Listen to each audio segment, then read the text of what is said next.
This chapter is on sleep, dreaming, and consciousness. This is kind of an interesting chapter. Students typically like this material, and it's kind of fun. You might ask yourself, why exactly do we sleep? I mean, if you really think about it, most of you probably get like 6 to 8 hours of sleep a night, and that could be equivalent to like 56 hours a week, which would be like 1,600 hours a month, and equivalent to 20,000 hours a year, roughly. Let's say you live to be 77, which is the average age. That's 1.5 million hours of sleep, and roughly 3 million hours of wake time. That's a significant portion of your life that you are not conscious. So why? That's a difficult question to answer. Well, one thing is that we have to talk about biological rhythms, and people have all sorts of biological rhythms. Annual rhythms, rhythms that revolve around the moon, and then there's rhythms that revolve around a day, or a circadian rhythm. Circa means around, dian means day. So light comes in through our eyes, back through our optic nerve, and we have this sensor called the suprachiasmatic nucleus. The optic chiasm is where the optic nerve crosses. That makes an X, which is the Latin for X is chi. So this is above the chi, suprachiasmatic nucleus. A nucleus is a cluster of neurons. And this is an area of the hypothalamus. And it controls behavior. It controls sleep and wake behavior. If you have damage to your suprachiasmatic nucleus, you'll have a loss of circadian rhythms. And if you lose light cues to reset your circadian clock, your circadian rhythm will extend out past 24 hours a day. It'll be like 24 and a half. And that's probably because we evolved with a little longer day. But the light cues reset our daily rhythm. So if we put you in a dark room with no light and no cue of what time it was, if you just went to bed naturally, you go to bed like at 12 the first night, 1 the second night, 2 the third night, 3 the fourth night, and so on, it would actually extend your day out. Now, when you sleep, there's a couple different stages of sleep. There's REM sleep that's very important. REM stands for random eye movement. And then NREM, or non-REM sleep. Okay, that should be read right there. So REM sleep is characterized by rapid eye movements, and that's where you do your most intense dreaming. Now, when I was in school, I was taught that non-REM sleep, you didn't dream. That's not true. There are dreams in NREM sleep, but they're way less intense. They're not characterized by conflict that REM dreams often are. They're pretty lighthearted. So that's important to know. Now, there's several different ways that we can measure behavior associated with sleep. There's an EEG, or an electroencephalogram, that we can use to measure brain waves. An EOG, an electrooculogram, that measures the movements of the eyes. And an electromyelogram that measures muscle activity. And that muscle activity might not make sense quite yet, but it will in a second. So when we're awake and alert, if we look at our brain waves with an EEG, there's certain patterns that you can distinguish. And these are low amplitude, high frequency waves that are called beta waves. So you can see beta waves if you strap somebody up to an EEG. But if you get real relaxed and start to get kind of tired, right before you fall asleep, you'll see a different pattern. It's called an alpha rhythm. And that's a higher amplitude. So amplitude goes like up and down, and you'll see the slower frequency. I have a recording of this that I'll show you in just a second. So with that alpha rhythm, you also have heart rate dropping. your body temperature drops and your muscles relax. So if we strap you up to an EEG and we record EOG and EMG, we can see very specific things happening during different stages of sleep. Okay? Now, I want you to think of stage 1, 2, 3, and 4 as being non-REM sleep. Okay? And then stage 5 over here is REM sleep. And it doesn't go quite exactly like this. So just hold on a second. Now, when you enter stage 1 sleep, that's the first stage of sleep. This is really, really light sleep. Your muscle activity starts to slow down. You might have some twitching. This is where you might have that experience of kind of falling, but you catch yourself. Stage 2, your breathing and your heart rate slow even more. You have a decrease in body temperature. And here, you can see these are like the EEG waves. Then stage 3 sleep is deep sleep. And here, the brain begins to generate slow delta waves. You can see the amplitude of the delta waves get really high. And then in stage 4, which is very deep sleep, you have rhythmic breathing, limited muscle activity, and your brain produces higher amplitude delta waves. So here's an example. Okay, so how does this pattern go? Well, you're awake here, and then you go down to stage 1, down to stage 2, down to stage 3, down to stage 4. So you're an hour into sleep here. And you can see these are the EEG patterns that are associated with each of those stages. So we can tell when somebody's in the stage by the EEG. That's what you look at. And then you come back up to stage 1, and then here you can see this little black area here. That's REM sleep. And your REM sleep is going to be characterized by brainwaves that basically look like you're awake. And then you go back down, spend a short time in REM, and then back up and a little longer time in REM, and then back down, but you're not going to go all the way down. You're just going to go to stage 3, and then back up and longer time in REM, and then down again, and then back up. And so as you're getting ready to wake up, oftentimes you're dreaming right before you wake up. Here's what the brain waves look like. What I want you to note here is when you're awake and like fully aware of what's going on, fully conscious, the brain waves look exactly the same as during REM sleep. Here's another depiction of the stages. I like the one that I showed you earlier. It makes more sense to me, but this is the one out of your book.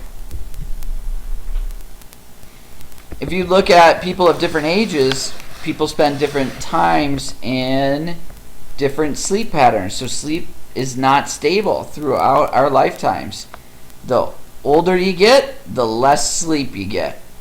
And that might seem counterintuitive to a lot of you because you think that babies are up crying all the time and that like elderly people sleep all the time. Not exactly true. So newborns sleep about 16 hours a day with about half spent in REM.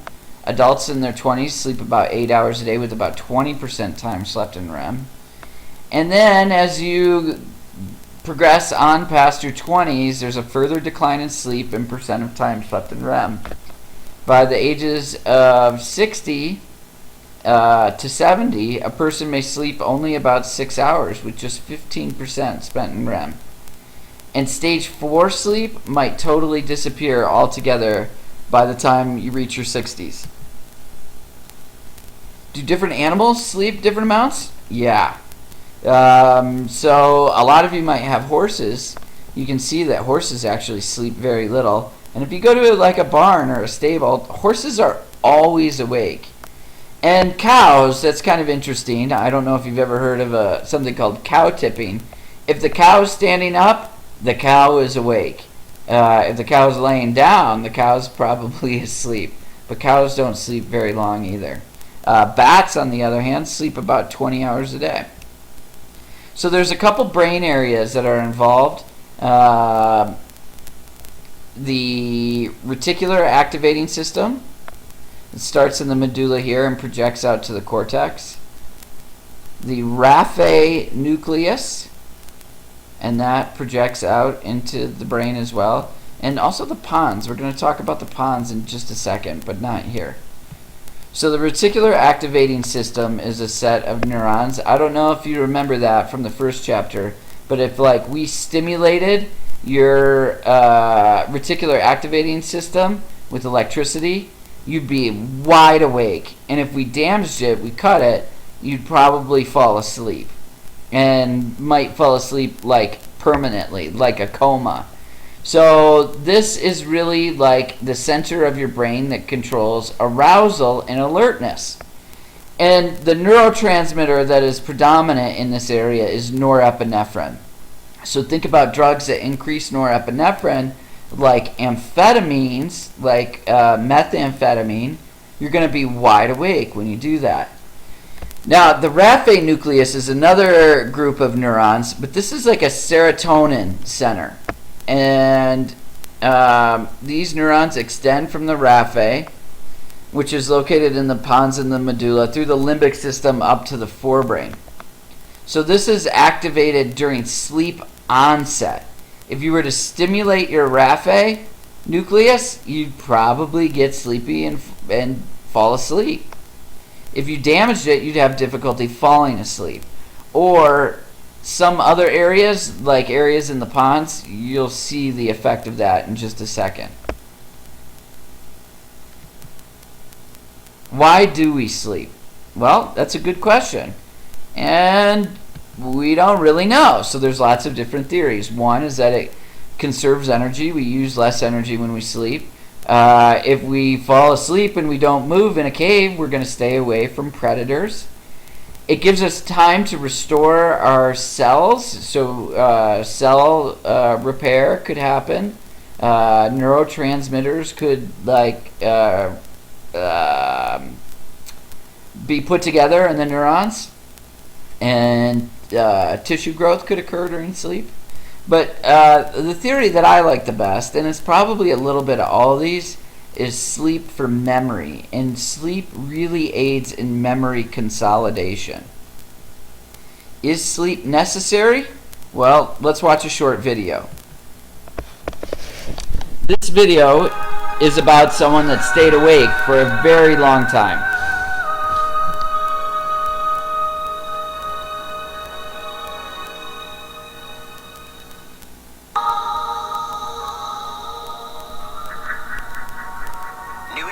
January 1959. Scene of the most daring sleep deprivation experiment ever attempted. Disc jockey Peter Tripp decided to raise money for charity by staying awake for 200 hours, 8 days and nights. If successful, it was to be the longest period of uninterrupted wakefulness ever recorded. I don't think anyone thought Peter Tripp was going to stay awake more than 2 or 3 days. Have you ever tried to stay awake before an exam for one night? It kills you. Well, 8 days is impossible. Oh, pardon me. In 1953, Jolly West had been a young psychiatrist working at a U.S. Air Force base in Texas. He treated a group of American pilots who'd been captured by Chinese communists in the Korean War. The Chinese had tortured the prisoners by preventing them from sleeping. I felt that some of the Air Force POWs had not recovered their former personality function after they returned. They told me that they weren't themselves. On January 20th, 1959, Tripp launched his attempt to break the world record for sleeplessness. To maximize publicity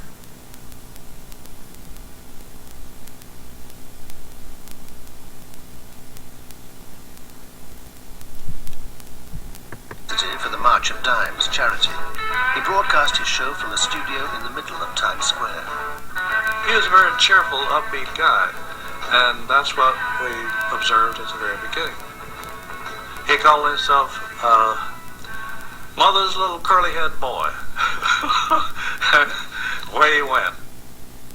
He would spin his records not 4 hours a day, but 24 hours a day, and he would chatter and answer his phone calls and do the whole disc jockey's a shtick.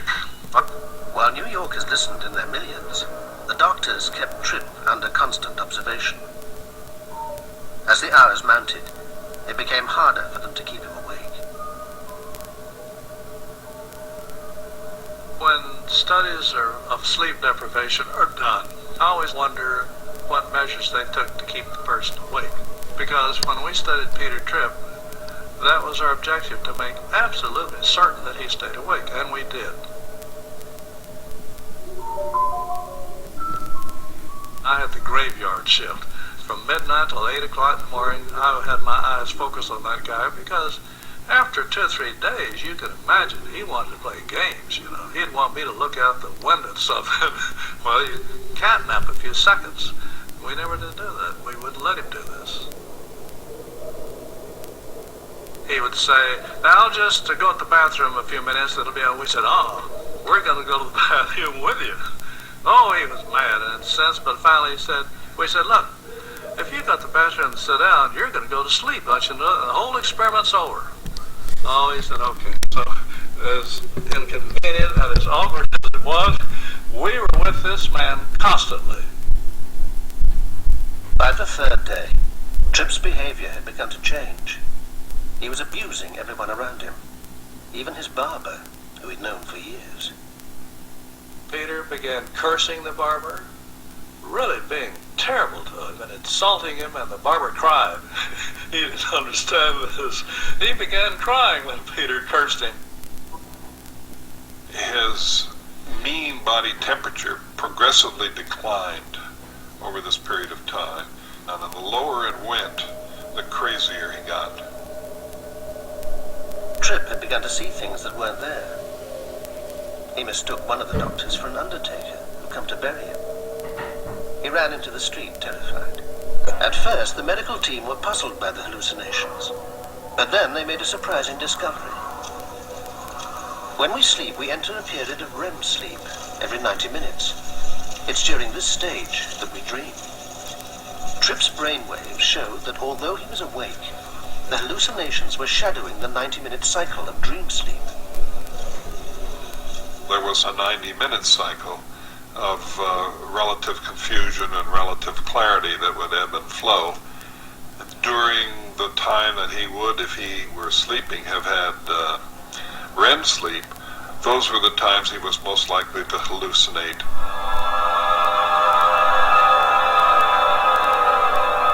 It was as though he were having dreams, some of them with even a nightmarish quality, even though he was awake.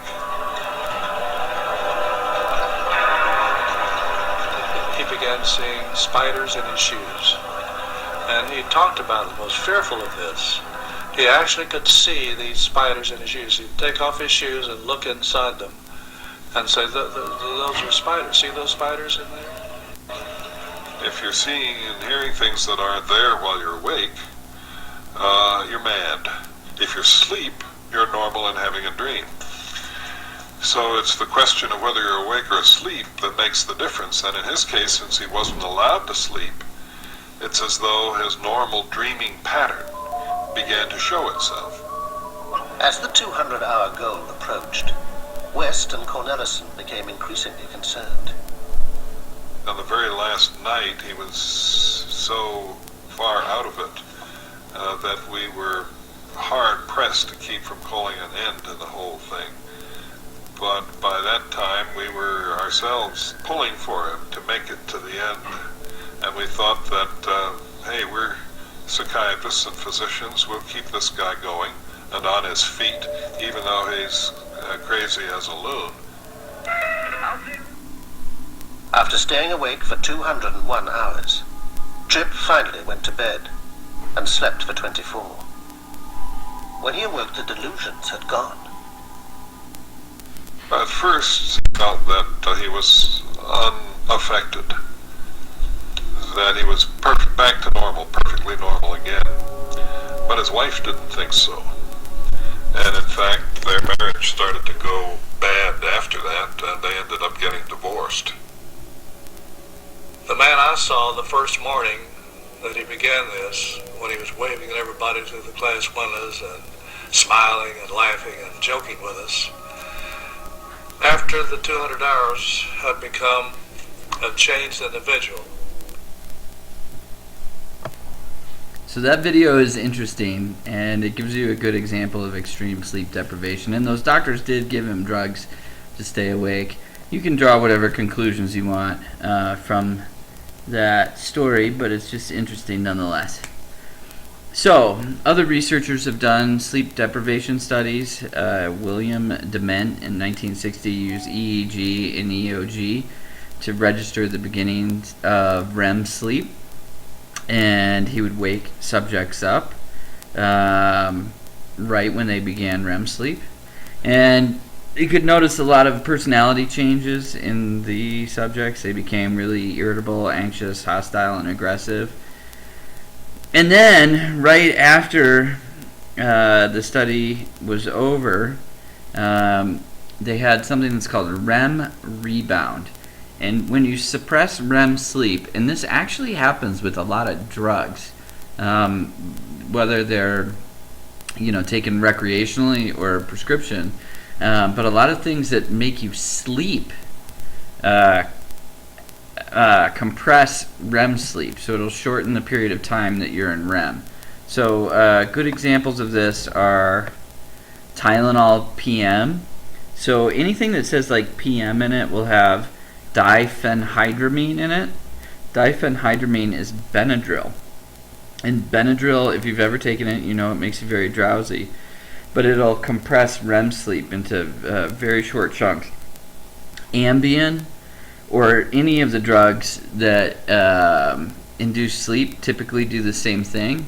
So even though you spend more time in non-REM sleep, or what they call restorative sleep, typically you wake up with they call it like a hangover. And so then the next night, after you've compressed your REM sleep, the worst thing you could do is take these drugs for like a week at a time. And then when you abruptly stop taking those drugs, you're going to go into REM rebound, where you're going to have a lengthened period of time in REM sleep, and you'll probably have pretty intense dreams or nightmares. Antidepressants like the SSRIs compress REM sleep as well. If you want a little more information on what dreams do, I have a lecture that's posted for you. It's a TED Talk by a researcher named Robert Stickgold, and you're assigned that this week. So, what happens in studies where you have extreme sleep deprivation in animals? Well, studies have been done with rats. Here you can see the study apparatus. It's a plexiglass cage over a platform that's over water. And so they spin this around. So if the rats fall asleep, they fall off the platform. That's not good. And so they can stay awake and sleep deprived for a long period of time. What do you think happens to those rats? Well, unfortunately, they die. And they die really pretty quickly. And they die like as quickly as if you deprive them of food. Now, it's not really clear if it's a sleep deprivation. It could be the stress that's associated with it. There's lots of different reasons why the rats die.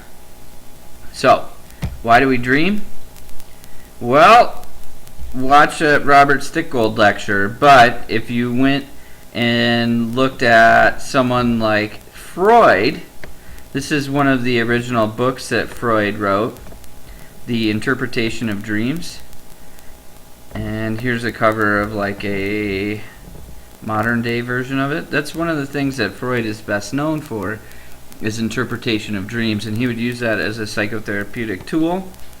So he said that dreams were symbolic and that they represented wishes or desires that become fulfilled by something he called the dream code, which is the content of the dream. And he said, remember, Freud is all about anxiety. And so we have these wishes inside of us that are usually based on sex and aggression that are unconscious, and when they come to the conscious level, we do things to protect us against the anxiety that consciousness causes us. And so he said that dreams were representations of our deep-seated wishes. Now, this is important and you need to know this. He said there were two types of content in a dream: the manifest content and the latent content. Manifest content, in Freud's theory or psychoanalytic theory, is the disguised version of the dream. So disguised sounds weird, but it's actually exactly what happens in a dream. Now, if you look at the word manifest, sometimes you've heard of a ship's manifest. A ship's manifest has a list of everything that's in the ship. And that's what the manifest content is. So if you had a dream about a monkey flying through the sky that was eating an orange while holding onto a bouquet of balloons, sounds bizarre, but that's the manifest content. And then the latent content is the hidden content or true meaning of the dream.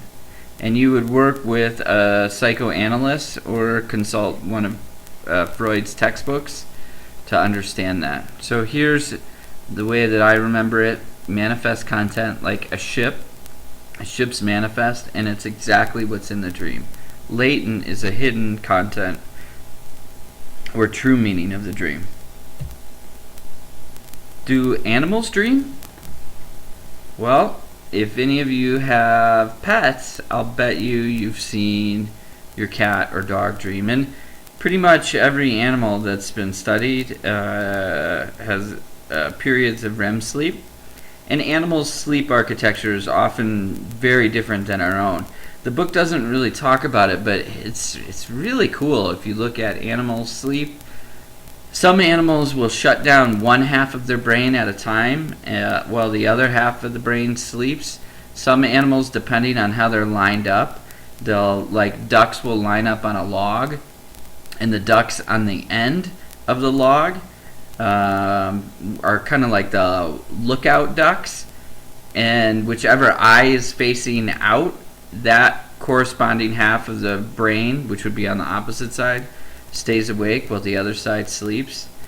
Dolphins and sharks, they do this like modified sleep where half the brain sleeps. It's pretty neat. But I was trying to find a video of my dog while he dreams, and it's pretty funny. You can see his little feet move, and he'll bark a little bit, but he stays really, really pretty still. So that's REM sleep. And maybe you've seen that in your dog. So yes, animals do dream. Oh, this video doesn't allow embedded playback. Alright, well, you got an assignment then, so you have to do this. I need you to, when this video's over, go to YouTube and search Bizkit, B-I-Z-K-I-T, Bizkit the dog. Let me see if I can figure this out really quickly. I figured it out. So you don't have to go to YouTube. So this is the video of Bizkit the dog. You might want to look this up and show your friends because it's a wild video. Now, Bizkit has a sleep disorder. So Bizkit has something wrong in his pons.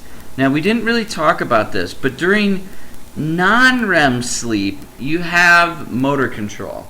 So when you're in non-REM sleep, that's when you're rolling around in bed, and you might adjust the covers or something like that. However, when you go into REM sleep, so that rapid eye movement sleep, this might not sound right, but it'll make sense after you see this video. In REM sleep, you have muscle paralysis. Now, why would you have muscle paralysis during REM sleep? Well, think about what you do during REM sleep. What do? You dream. And you need to have muscle paralysis or else you might act out your dream. Now, some people actually have that, and it comes from damage in the pons. It could be because of disruption of neurotransmitter systems, stuff like that. But watch this video. It's a famous video. So there's been over 28 million hits on the Biscuit video. Watch what happens to Biscuit. Again, rare neurological disorder, does not experience sleep paralysis. Here we go.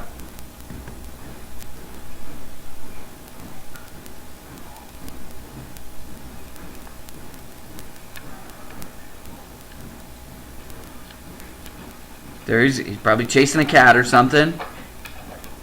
And he takes off. And he keeps going. When he crashed into the wall, he woke himself up. So let's watch that again. There he goes. And boom. Now, don't feel bad for Biscuit. In later videos, his owners got him a little helmet, and so now he sleeps with the helmet on. Just in case you were curious, here's Biscuit with his helmet. He doesn't look too happy to have it on, but it'll protect his brain just in case he crashes into the wall. Okay, so now let's talk about some more common sleep disorders. Sleep disorders are a class of disorders that interfere with sleep in some way.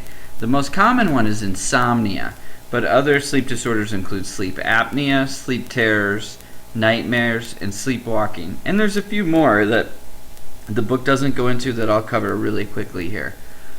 So insomnia is characterized by consistent inability to get to sleep or by frequent awakenings during sleep, or the book doesn't really go into this. Some people with insomnia just wake up way too early. So about 15% of adults suffer from chronic insomnia.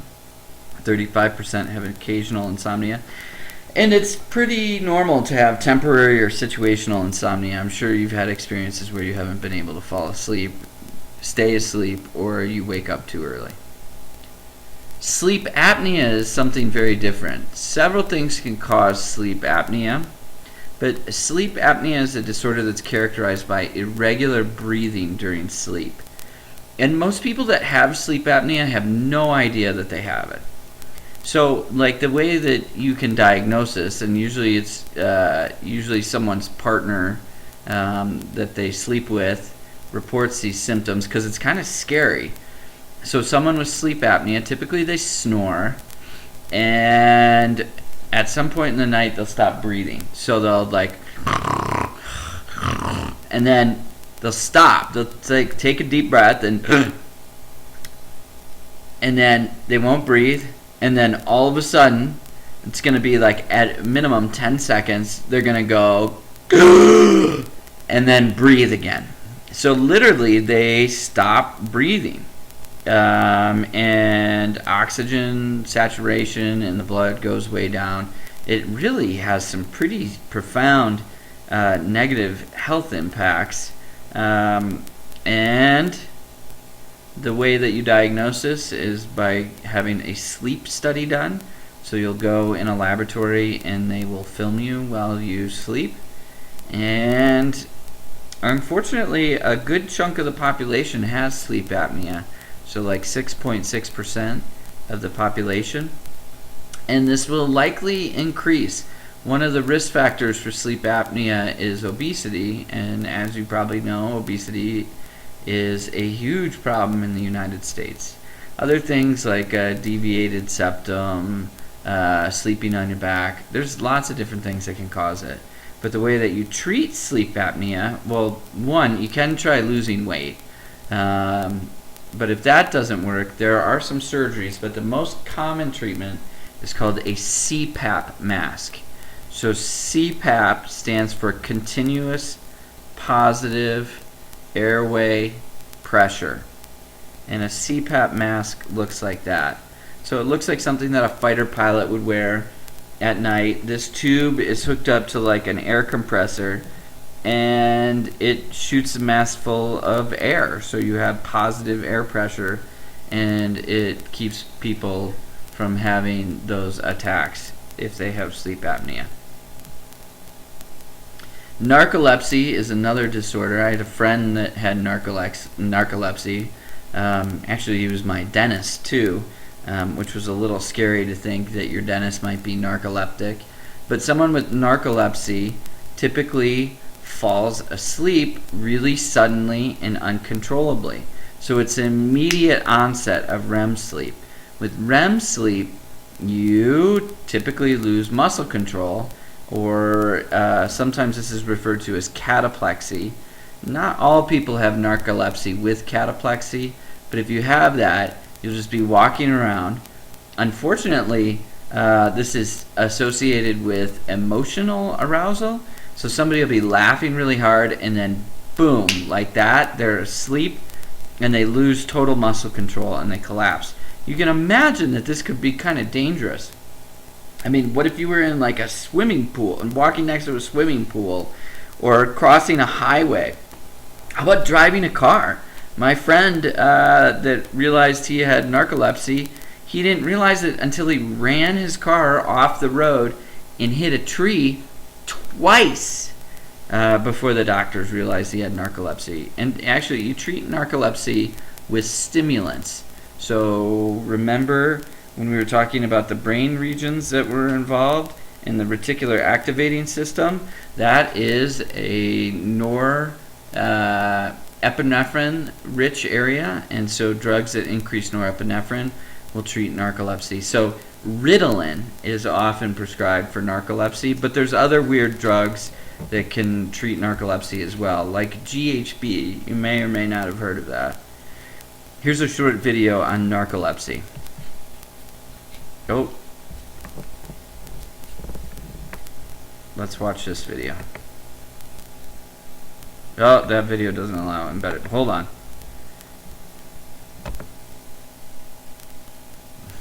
How pissed do you think I get in the videos? I'm like, wait, this doesn't work. Well, you like pause the recording, don't you? Yeah, but I can't like edit it out. Oh. Well, why Oh! Okay, watch this video here on this guy with narcolepsy. It's pretty short.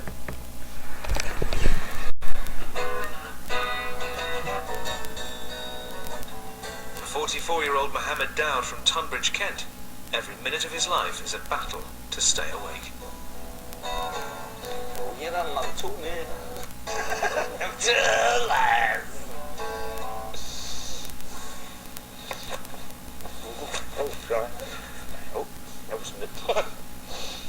Before I actually got my diagnosis, I was everything from a lazy bum to a difficult personality, all them sort of things, and I felt guilty. As much as I wanted to be normal and carry on, I couldn't be. For Mohammed, even a simple trip to the local shops is fraught with danger. Sorry about that. I just had that overwhelming sense that I've got to lie down, and where other people would say, yeah, I'm really tired now, I'm going to go up to bed. They think they fall asleep quite quickly, but it could be a minimum really of about 20 minutes. With me, it can be a minimum of 30 seconds. Oh, I feel so tired. You just can't fight it. Impossible to fight it. Mohammed, you're on the pavement, you need to wake up.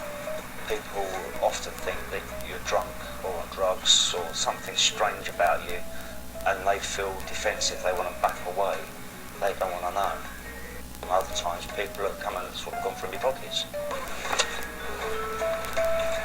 Sit later. These days, Mohammed only ventures out with his carer, Aaron. Mohammed, you can't go to sleep here, you're on the floor. For his entire adult life, he suffered from severe narcolepsy. Now that's a pretty extreme case of narcolepsy there with Mohammed, but can you imagine having that disorder and not having a diagnosis, not knowing what's wrong? It's kind of scary, but it is treatable to some degree, but you're not going to be able to ever cure narcolepsy. Now on to a far more common sleep disorder, nightmares. So nightmares are technically probably not a sleep disorder unless it impairs your day-to-day functioning, but nightmares can be really problematic, especially with little kids.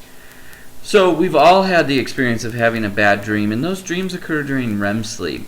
Now, there's something that's far more intense, and if you have children or have spent time around children, sometimes kids have sleep terrors, and it's most common in children, but it can happen in adults too. And this is when somebody suddenly awakes from stage 4 sleep and they're in like a full-blown panic.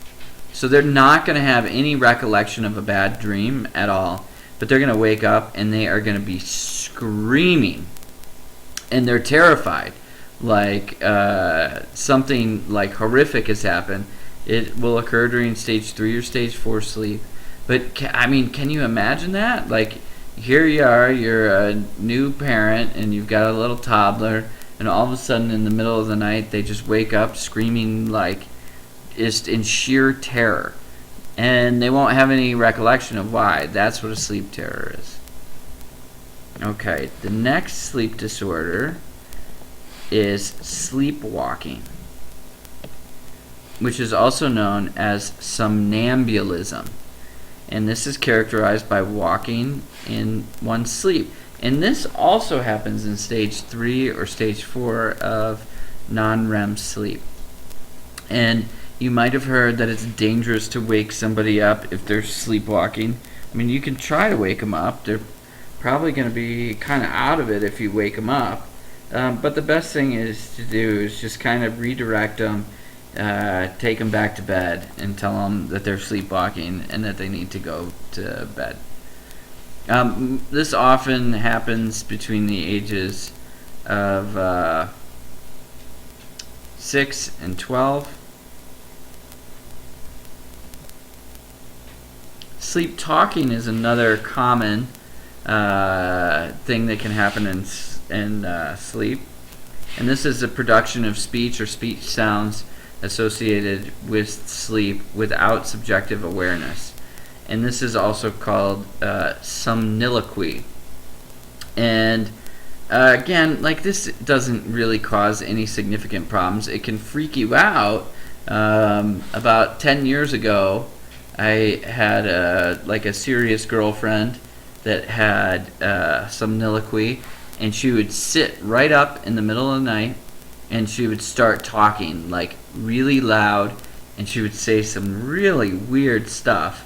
However, it's not really a symptom of any underlying disorder, and it's really of no clinical significance. It just happens. Maybe that's happened to you. Now, one thing that the book doesn't talk about is sleep paralysis, and this is something that's really fascinating, and it's something that I have a lot of interest in. And I've taught in the Bahamas and in Florida. I had a number of students from a number of different cultures, and it seems that just about every culture on Earth has a way that they conceptualize sleep paralysis. Now, if you don't know what I'm talking about, sleep paralysis happens typically either when you're falling asleep or when you're waking up. And it's like you return to consciousness, but your body is still totally paralyzed. So you'll lay in bed and you can look around and you know that you want to move, but you can't move your body at all. Typically you can kind of move your eyes around. That's about it. And this has happened to me in the past. That's why I personally have an interest in this. And I didn't know what it was, and it was really quite terrifying. It felt like somebody was kind of pushing down on my chest. Now, I just had sleep paralysis. But other people, and people that I know, have sleep paralysis that's accompanied by what are called hypnagogic or hypnapompic hallucinations. Now, this sounds really serious, but it's totally normal. Hypnagogic hallucinations are right when you're falling asleep, and hypnapompic are right as you're waking up. and typically they're associated with sleep paralysis. So this is a phenomenon that affects human beings all over the planet.